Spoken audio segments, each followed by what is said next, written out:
નવા બનેલા ઉકાઈ તાલુકામાં અને જૂના સોનગઢ તાલુકામાં આવતા ઘાસિયા મેઢા ગામે જાહેર શૌચાલયના કામમાં વ્યાપક પ્રમાણમાં ભ્રષ્ટાચાર થયા હોવાના ચિત્રો સામે આવ્યા છે। ત્યારે ઉકાઈ તાલુકા વિકાસ અધિકારી સરપંચ અને તલાટી પર કાર્યવાહી કરી પૈસાની રિકવરી કરે છે કે નહીં તે મોટો સવાલ।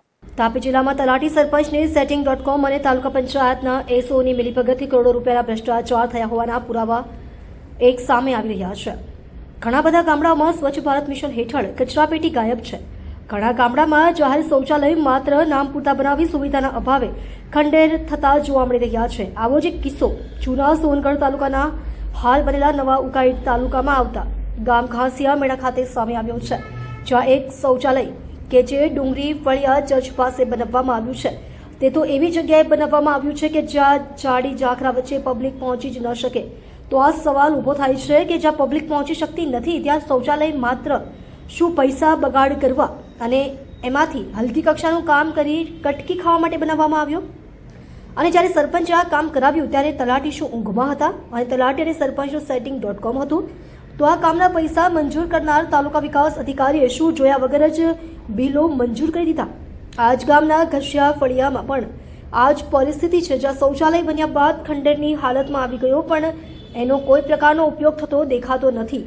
અહીં સવાલ એ ઊભો થાય છે કે આટલી હલકી કક્ષાનું કામ કોણે કર્યું, કઈ એજન્સીનું કામ હતું અને કોણે બિલો મંજૂર કર્યા? ગામનો વિકાસ થાય તે જોવાની જવાબદારી લોકોએ ચૂંટેલા સરપંચ અને સરકારનો પગાર લેતા તલાટીનો છે, તો એમણે આ બધું કેવી રીતે ચલાવી લીધું? આ સમગ્ર ભ્રષ્ટાચાર કાંડમાં જવાબદાર કોણ અને એના પર તાલુકા વિકાસ અધિકારી ક્યારે અને શું કાર્યવાહી કરશે એ જાણવા માટે રાહ જુઓ અમારા આવતા એપિસોડની। મિત્રો, જાગૃત થાવ। આપના ગામમાં પણ આવો કોઈ ભ્રષ્ટાચાર હોય તો 9979391495 નંબર પર સંપર્ક કરી અમને જાણ કરો। અમારી ટીમ આપના ગામ સુધી આવી ભ્રષ્ટાચારને ઉજાગર કરશે।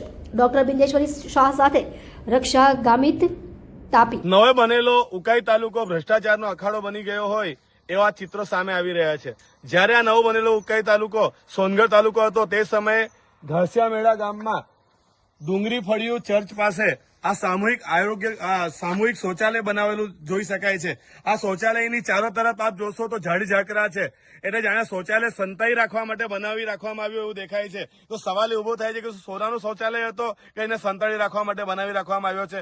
અહીંયા આજુબાજુમાં કોઈ પ્રકારની વસ્તી દેખાતી નથી, અને બીજું કે વસ્તી હોય કે નહીં હોય, તમે શૌચાલય એવી જગ્યાએ કેમ બનાવ્યું કે જ્યાં જવા માટેનો કોઈ રસ્તો જ નથી, પાણીની કોઈ સુવિધા નથી, નળની કોઈ સુવિધા નથી, કોઈ વ્યવસ્થા નથી, તો માત્ર કાગળ પર યોજનાઓ બનાવીને અને આવી રીતે ગામની બહાર કે બિનઉપયોગી રીતે ખર્ચો પાડીને માત્ર કટકી ખાઈ લેવાનો આ એક વેપાર ચાલી રહ્યો એવું દેખાઈ રહ્યું છે। અને સૌથી મોટો સવાલ તે ઉભો થાય છે કે જે તે સમયે કયા અધિકારીએ આ શૌચાલયની ગ્રાન્ટ પાસ કરીને આના બિલો મંજૂર કર્યા, કારણ કે આ કોઈ ઉપયોગી નથી।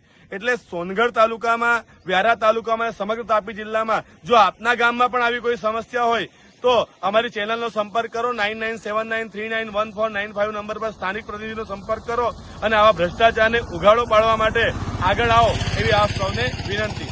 બિંદેશ્વરી શાહ, સત્યડે ન્યૂઝ, તાપી।